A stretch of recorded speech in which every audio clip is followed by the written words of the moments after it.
आषाढी वारीच्या पार्श्वभूमीवर माळशिरस राज्य उत्पादक शुल्क विभागाची मोठी कारवाई। 1,24,00,000चा मुद्देमाल जप्त। आषाढी वारी लाखो वारकरी पंढरीच्या दिशेने निघाले होते आणि याच गर्दीचा फायदा घेत महाराष्ट्रात चोरट्या मार्गाने कोट्यावधी रुपयांची गोवा बनावटीची विदेशी दारू पोहोचवण्याचा डाव आखला होता।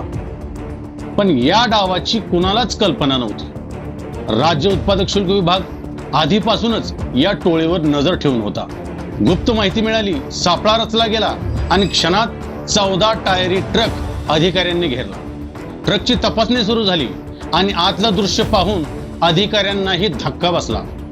1-2 बॉक्स नव्हे तर तब्बल 700 बॉक्स गोवा बनावटीच्या विदेशी दारूच्या आणि एकूण मुद्देमाल तब्बल 1,24,71,000 रुपये।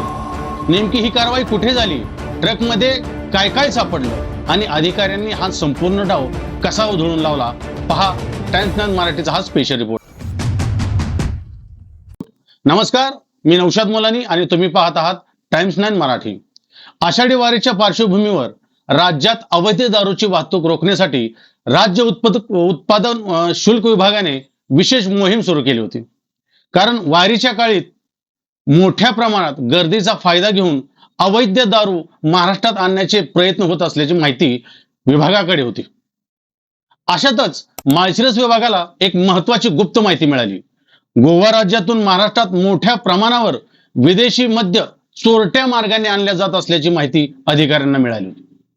हीच माहिती मिळताच राज्य उत्पादन शुल्क विभागाचे निरीक्षक सचिन भवड आणि दुय्यम निरीक्षक सौरभ भोसले यांनी आपल्या संपूर्ण पथकासह माळशिरस तालुक्यातील मळोली गावाजवळ सापळा रचला। रविवार 12 जुलै 2026 वेळ दुपारची संशयास्पद 14 टायरी ट्रक त्या मार्गाहून येताना दिसला। पथकाने क्षणाचाही विलंब न करता ट्रक थांबवता आणि तपासणी सुरू केली। तपासणी दरम्यान ट्रकमध्ये गोवा राज्य निर्मित आणि महाराष्ट्रात विक्रीस बंदी असलेली विदेशी मद्य मोठ्या प्रमाणावर आढळून आले। या ट्रकमध्ये 750 मिली क्षमतेच्या तब्बल 8,400 बाटल्या म्हणजे 700 बॉक्स विदेशी दारू भरलेली या दारूच्या बाजाराची किंमत सुमारे 92,40,000 रुपये असल्याचं विभागाने सांगितलं। याशिवाय 14 टायरी ट्रक अंदाजे 32 लाख रुपये आणि 3 मोबाईल फोन अंदाजे 31,000 रुपये असा एकूण 1,24,71,000 रुपयांचा मुद्देमाल जप्त करण्यात आला। या प्रकरणी 2 आरोपींविरुद्ध महाराष्ट्र दारूबंदी अधिनियमांतर्गत गुन्हा दाखल करण्यात आला आहे। या प्रकरणाचा पुढील तपास दुय्यम निरीक्षक सौरभ भोसले करत आहेत। आता ही कारवाई राज्य उत्पादन शुल्क आयुक्त डॉक्टर राजेश देशमुख सह आयुक्त प्रसाद सुर्वे, विभागीय उपायुक्त सागर धोमकर, सोलापूर जिल्हा अधीक्षक भाग्यश्री जाधव आणि उप अधीक्षक सौरभ अदाटे यांच्या मार्गदर्शनाखाली पार पडले। या मोहिमेत निरीक्षक सचिन भवड, राकेश पवार, सौरभ भोसले, बाळासाहेब नेवसे, अमित नांगरे, अक्षय रास्ते, स्वप्नील सोनवलकर, प्रीतम पडवळकर आणि इतर अधिकारी, महिला अधिकारी तसेच जवानांनी महत्वाची भूमिका बजावली।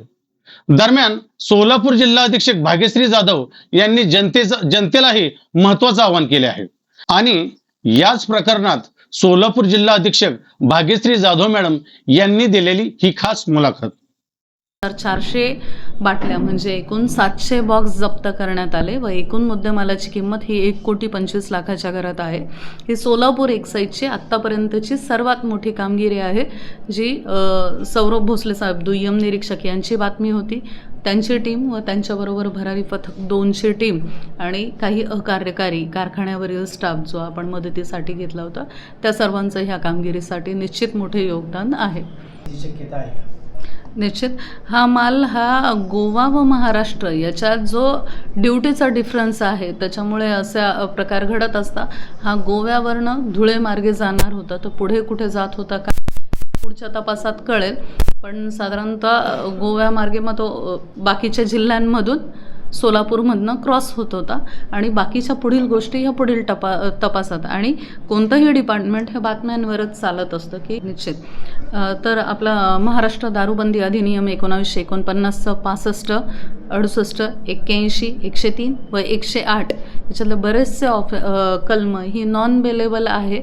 आपण माननीय न्यायालयात यांचा नॉन बेलेबलसाठी किंवा PC मिळण्यासाठी प्रयत्न करू, जेणेकरून पुढील जो कोणी मुख्य सूत्रधार आहे त्याचा तपास करण्यात येईल. यावेळी यांनी जनतेलाही महत्वाचं आवाहन केले आहे. जर तुमच्या परिसरात अवैध दारूची निर्मिती, विक्री किंवा वाहतूक सुरू असल्याची माहिती मिळाली असेल तर तात्काळ राज्य उत्पादक शुल्क विभागाला कळवा. टोल फ्री क्रमांक 1800833333 आणि व्हॉट्सअप क्रमांक आहे 8422001133. नंतर पुन्हा अजून एकदा सांगतो, व्हॉट्सअप क्रमांक आहे 8422001133. यावर तक्रार नोंदवता येणार आहे. या प्रकरणात 2 आरोपींविरुद्ध गुन्हा दाखल करण्यात आला आहे. प्रकरणाचा तपास सुरू असून अंतिम दोष निश्चित करण्याचा अधिकार हा न्यायालयाचा आहे.